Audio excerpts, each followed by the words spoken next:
Legend of the Moon and the Child of the Sea. Hello, friends! Tonight I will share with you a long tale. Close your eyes, take a slow breath, and let your imagination fly along with this story. In a small coastal village, where the waves touched the wooden boats resting on the shore, lived a boy named Samudra. His name meant ocean, and perhaps it was fate, for he spent most of his days staring at the endless blue waters. Every evening, while the villagers rested after a long day of fishing, Samudra would climb into his tiny boat.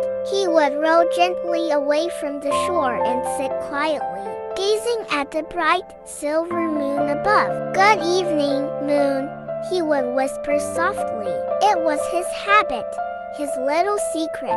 When the night grew quiet and the waves calmed, he felt as if the moon was listening to his voice.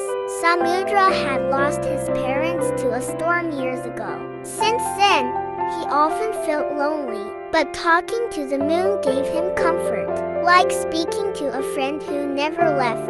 One night, something extraordinary happened. The moonlight on the water shimmered brighter than usual, forming a silver path that stretched toward his boat. Then, from the light, a gentle voice echoed, "Good evening, Samudra." The boy froze, his eyes wide. The voice was clear, soft, and filled with warmth. "Who's there?" he stammered. The silver light rippled and shaped itself into a figure. A woman with flowing hair that glowed like starlight, her gown made of soft beams. She smiled kindly. "I am Lunaria, the spirit of the moon. I have heard your whispers all this time." Samudra's heart raced. "So, the moon really listens to me?" Lunaria nodded. "Yes. Every word, every sigh, every dream you've spoken, I have carried them across the night sky." For the first time in a long while, Samudra felt truly seen.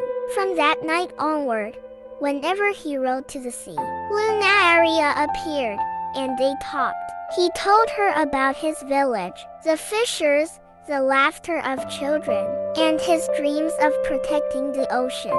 Lunaria listened with gentle eyes, like a mother to a child or a friend to a friend. But soon, shadows began to stir. The once clear sea grew restless.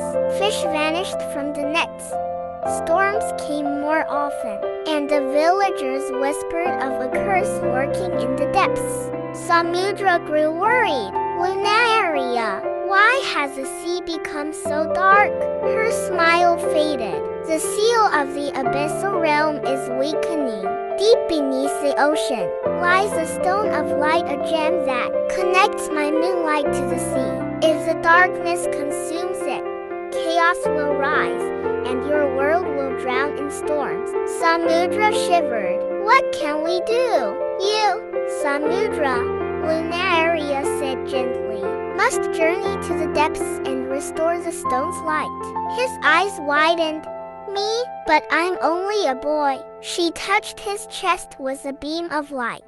"Even the smallest flame can guide a ship through the darkest night. Courage, not strength, is what the sea needs." The next night, under the full moon, Samudra set out. Lunaria's light wrapped around him, forming a shimmering shell that let him breathe underwater. With a whisper of ancient waves, the sea parted, and a mighty creature appeared, Okeanos, the guardian whale. His body was vast, glowing faintly with ancient marks across his skin.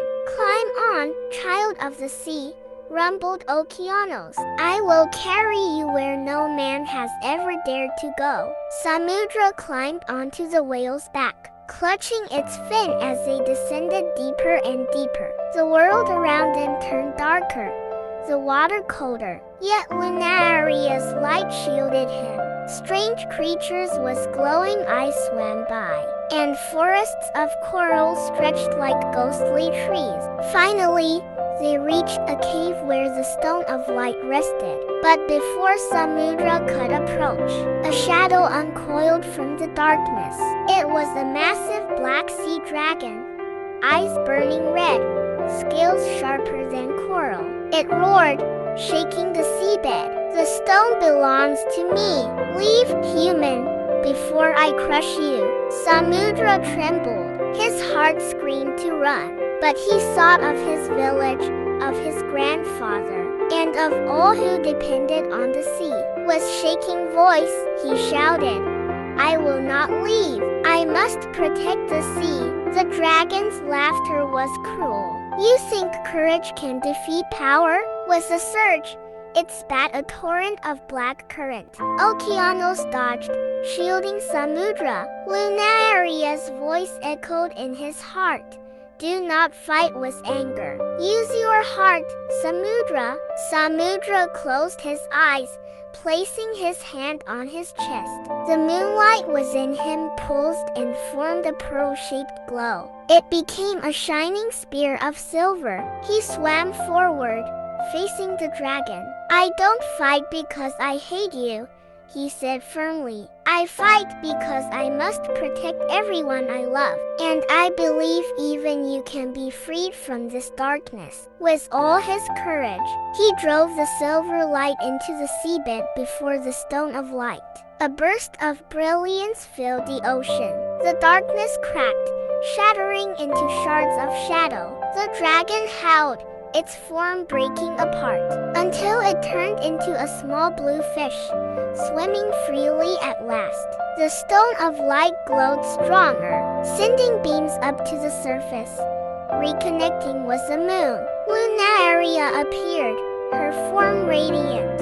Samudra, you have done what no one else could. You have saved both the sea and the sky. Exhausted but smiling, the boy whispered, I only wanted to protect them, just as the sea has always protected us. Okeanos carried him back to the surface. The night sky was clear, the full moon shining brighter than ever. The waves sparkled gently, no longer filled with anger. Lunaria's form began to fade. It is time for me to return. But remember, Samudra, whenever you gaze at the moon, I will hear you. Tears welled in his eyes. Will we meet again? Her smile was soft. As long as you believe in the light, we are never truly apart. And with that, she vanished into the moon's glow. When Samudra returned to the village, the people were astonished. The sea had calmed, the fish returned, and life blossomed once more. His grandfather embraced him with trembling hands. What did you do, my boy? Samudra only smiled. I just guarded the sea, because the sea guards us too. From that day, he was no longer known only as a fisherman's child, but as a child of the sea, the protector of harmony between humans and the ocean. And on every full moon, he looked up, whispering softly, knowing his friend was still listening from the sky.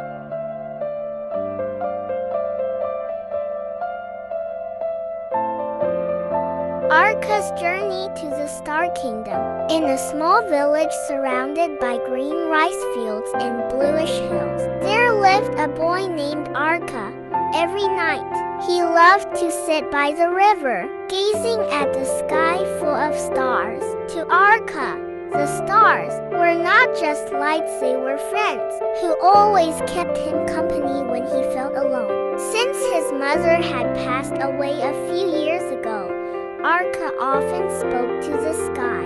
Stars, can my mother see me from up there? He whispered. The night breeze would answer softly, as if carrying a greeting from a faraway place. One evening, Arka noticed something strange. The stars that usually sparkled brightly began to fade, one by one. The night sky looked pale, as if it had lost its breath. Why are the stars dimming? Arka murmured. Suddenly, A ball of silver light descended from the sky and landed before him. It transformed into a small glowing bird. "My name is Leora, messenger from the Star Kingdom," it said gently. Arka's eyes widened. "The Star Kingdom?" "Yes," Leora replied. "The stars in the sky are living lights. They shine to keep balance in the world. But now, a darkness is spreading across our kingdom. If all the stars fade, the night will be swallowed in shadow, and human dreams will vanish." Arka swallowed hard. "But what can I do? I'm just an ordinary village boy." Leora fluttered her shining wings. "Only a child with a pure heart can enter the Star Kingdom. The heavens have chosen you, Arka. Will you come with me?" Arka looked up at the dimming stars. He remembered his mother's words. Even the smallest light can bring hope in the dark, with courage in his heart. He nodded. "I will go." Leora spread her wings wide, covering Arka in silver light. His body rose slowly into the air, soaring past the clouds, through the blue sky, and into the vast ocean of stars. Ahead of him stretched a glowing bridge connecting Earth to the Star Kingdom. When they arrived, Arka saw a breathtaking land made of crystal and light. Houses shimmered like jewels, yet the kingdom felt somber. Many stars looked pale, their glow almost gone. "This is the Star Kingdom," Leora whispered sadly. "And there is a palace of Queen Aurora." They entered a grand palace with rainbow-colored gates. Inside sat a queen with flowing silver hair and eyes that sparkled like galaxies, though her face was weary. "Welcome, Arka," Queen Aurora said softly. Arka was startled. "You know my name? The heavens hear every prayer," the queen replied. "Each time you spoke to the stars, we heard you. That is why you were chosen to save our light." Arka lowered his head. "But I have no power." The queen smiled faintly. "Your strength lies not in your hands, but in your heart." She pointed north. "In the valley of eternal shadows lives Umbra, a creature of darkness. He steals the star's light to grow stronger. If he is not stopped, all the stars will vanish." Though frightened, Arka clenched his fists. "I will go." With Leora beside him, Arka journeyed across shining crystal forests, lakes that mirrored galaxies, and meadows where tiny stars danced. But danger soon found them. A shadow wolf with burning red eyes leapt from the darkness, its body shifting like smoke. Arka froze in fear. Then he remembered his mother's words. Standing tall, he shouted, "I'm not afraid of the dark. Even the smallest light can defeat it." The little windmill he always carried began to glow, shining bright. The shadow wolf howled in pain and vanished into mist. Leora gasped. "That's a light from your heart, Arka. You truly are the chosen one." At last, they reached the valley of eternal shadows. The land was swallowed by thick black mist. Above, the stars were almost gone. In the center stood Umbra, a towering figure of smoke and shadow with burning red eyes. "So this is a boy who dares to challenge me?" Umbra laughed cruelly. "You are nothing but a fragile child." Arka trembled, but he stepped forward. "Maybe I'm just a child, but I have the stars, the light, and hope. And that is stronger than your darkness." Umbra roared, unleashing waves of shadow. Arka was nearly consumed when suddenly, the sky split open. Starlight poured down, spinning the little windmill in his hands. With courage, Arka cried out, "Return to your light." The glow burst forth, striking Umbra. Cracks split across his smoky body. Umbra screamed before shattering into pieces, blown away by the wind. The valley brightened, the stars above regaining their brilliance. The night sky glittered once more. Queen Aurora appeared with the little stars, her eyes filled with gratitude. Arca, you have saved us. From this night on, every time you look at the stars, remember they shine because of your courage. Arca smiled warmly. I only wanted to protect the light. Without it, there would be no dreams. The queen lifted her hand, sending a beam of light into Arca's chest. This is the gift of the stars. With it, you will always be able to speak with us, even from Earth. Arca closed his eyes, and in an instant, he was back by the riverbank in his village. The night sky was alive again, stars twinkling brighter than ever. He gazed upward and whispered, "Thank you, my friends." And from that night on, Arca never felt alone again, for he knew, behind every star's glow, his friends in the sky were watching over him. And so ends the tale of Arca's journey to the Star Kingdom, the Sky Kingdom, and the Child of the Wind. In a small village surrounded by green hills, there lived a boy named Daipa. He was no ordinary child. Since he was young, he could hear the whispers of the wind, while others felt only a gentle breeze. Daipa heard soft voices. "We are the wind. We are your friends." Daipa's father was a simple windmill maker. He often told his son, "Daipa, listen carefully to the wind. It can be your friend, but it can also be your test."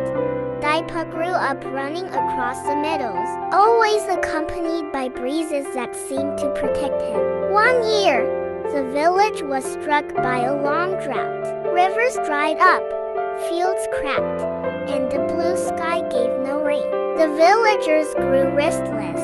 What is happening? Why won't the clouds bring water anymore? They asked each other. Daipa closed his eyes, trying to listen to the wind's voice. But what he heard was only sorrowful whispers. The rain has been withheld. The Sky Kingdom is in anger. The Sky Kingdom? What does that mean? Daipa wondered, but the wind said no more. That night, he dreamed of a great silver bird descending from the clouds. The bird spoke, "If you wish to save your village, you must find the gate of the sky. Only you can speak with the guardians of the rain." The next morning, Daipa told his father, "Father, I must go. I want to bring rain back to our people." His father gazed at him for a long moment, then nodded. "Then take this." He handed Daipa a small handmade windmill. "It will guide you." Daipa journeyed into the forest. The wind guided his steps. Branches moved aside as if making way for him. At the forest's edge, he met a girl named Sori, who was gathering firewood. "Where are you going, all alone?" she asked. "I'm searching for the gate of the sky." Sori's eyes widened. "That's only a legend." "No, I heard it from the wind itself." Sori paused, then smiled. "Then I'll go with you. I want to see if the legend is true." They traveled until they reached a misty valley, said to be the resting place of clouds. But the valley was guarded by a massive beast, a lion with a mane of lightning, eyes glowing like fire. "Who dares enter the valley of dark clouds?" it roared. Daipa stepped forward bravely. "I am Daipa, child of the wind. I come to ask for the rain's return." The lightning lion growled. "Only those who endure the trial of the wind may pass." "Do you dare?" Daipa nodded firmly. "I do." Suddenly, gales roared. Leaves and stones swirled into the air. Daipa nearly fell, but he clutched the small windmill his father had given him. Miraculously, it spun calmly in the storm. The lion halted, then gave a rumbling laugh. "You truly are a child of the wind. pass. Beyond the valley rose a staircase of light reaching into the sky. Daipa and Sori climbed step by step until they reached a kingdom floating among the clouds. The palace gleamed, its walls made of light. Towers wrapped in white clouds, guardians in the form of giant birds, sky dragons, and radiant spirits filled the air. A queen wearing a rainbow crown welcomed them. I am the queen of the sky. Why have you come to my kingdom? Daipa bowed respectfully. Your Majesty, my village is dying without rain. Please, grant us water once more. The queen studied him. Rain is not only a blessing but also a burden. Humans have polluted rivers, cut down forests. That is why the rain has been withheld. Daipa looked at Suri. She held his hand and whispered, "Speak the truth." His voice trembled as he said, "It's true. Humans often forget to care for the earth, but not all of us. We children still wish to learn to protect it. If rain never falls, we won't even grow old enough to make it right." The queen gazed deeply into his eyes. "Your honesty is the key." She summoned spirits of the wind. "Take this child to the Hall of Storms. His final test awaits." In that hall, a mighty tempest raged. Thunder cracked, wind swirled in fury. Whispers filled the air with doubt and fear. Daipa closed his eyes, remembering his father, his village, and all who waited for the rain. He cried out with all his heart, "Wind, I don't wish to control you. I only wish to walk beside you, so the earth may live." Suddenly, the storm stilled. The spirits of the wind bowed low. The queen of the sky smiled. "You have passed, Daipa. You are not only a child of the wind, but a bridge between heaven and earth." She raised her hands. Clouds gathered, lightning flashed, and the first drops of rain began to fall. Daipa and Suri returned to their village. People cheered with joy as rain filled rivers, revived the fields, and brought life back to the land. Daipa's father embraced him tightly. "You have brought life back to us, my child." From that day, Daipa was known as the child of the wind, and whenever the breeze whispered through the fields, the villagers believed it was the voice of the sky watching over them. And so ends the tale of the Sky Kingdom and the Child of the Wind. In a forest always damp with dew, there lived a little princess named Aru. She was not an ordinary princess, but one born from a single drop of morning dew. At dawn, she would walk among the flowers, leaving a shimmering trail that made the leaves sparkle like jewels. But one day, the dry northern wind came. The dew stopped falling, the flowers began to wither, and the forest lost its beauty.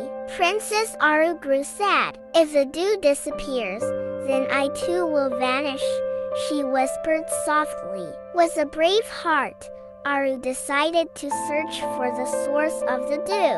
She crossed meadows, climbed hills, and finally reached a crystal-clear lake at the foot of a mountain. There she met the guardian of water, an old spirit in the form of a white dragon. "I beg of you," said Aru, "bring back the dew for our forest." The dragon sighed. "The dew has stopped because humans have forgotten gratitude. They pluck the flowers but neglect the soil." Aru bowed her head. "Then let me remind them.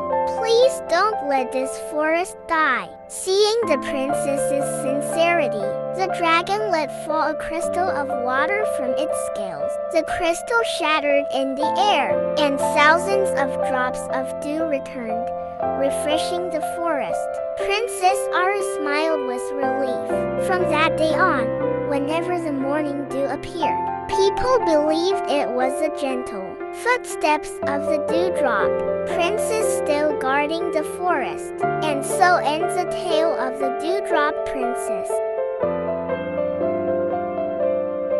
The Rainbird and the Village Child. Long ago, in a village often struck by long droughts, lived a child named Laras. Every day, she watched the rice fields dry up, while the farmers worried because the crops would not grow. One afternoon, as Lara sat by the almost dry river, she suddenly heard a soft voice. Looking up, she saw a shimmering blue bird perched on a tall cotton tree. "Little one, why does your face look so sad?" asked the bird. "I'm sad because the rain hasn't come. The rice fields are dying, and the people in my village are losing hope," replied Laras. The bird gazed gently at her. "I am the Rainbird. If you are willing to accompany me on a journey to find the clouds, I will call the rain for your village." Laras was surprised and overjoyed. She agreed.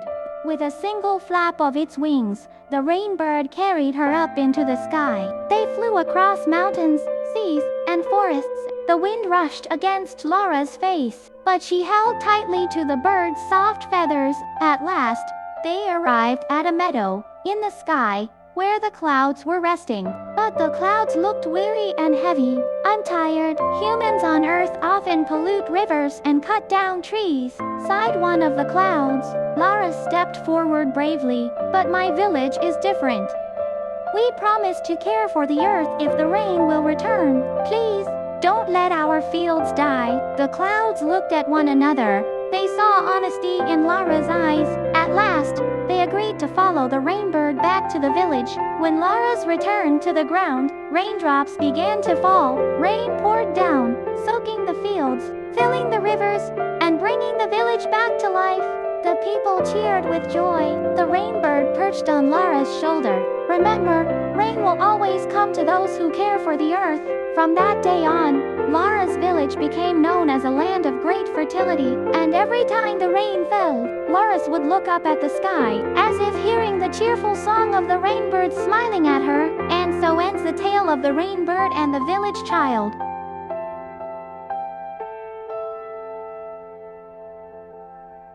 The star that fell to earth. In a small village surrounded by wide rice fields, there lived a boy named Raka.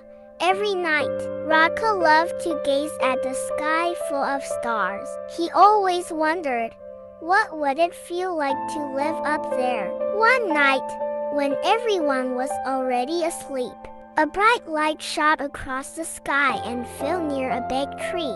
Curious, Raka ran toward it. There, he saw something he never imagined, a small star, glowing softly, caught in the grass. "Oh dear, I think I've fallen too far," said the star in a gentle voice. Raka gasped. "You can talk? Who are you?" "I am Little Star. Every night I usually shine in the sky, but tonight I slept and fell to earth," it replied softly. Raka smiled. "Then I'll help you get back to the sky." They walked together. Little Star led the path, making the grass shimmer golden. The night birds bowed respectfully, and the wind blew softly as if to help. But the journey wasn't easy. They had to pass through a dark forest. Suddenly, a pack of wolves appeared. Raka trembled with fear, but Little Star shone so brightly that the wolves slowly backed away. At last, they reached the tallest hill in the village. Raka looked up at the sky. "How can I send you back up there?" Little Star whispered. "Just speak your wish with all your heart. The universe will hear." Raka closed his eyes. He prayed with all his heart for Little Star to return to the sky. Suddenly, the wind swirled, and a gentle light lifted Little Star into the air.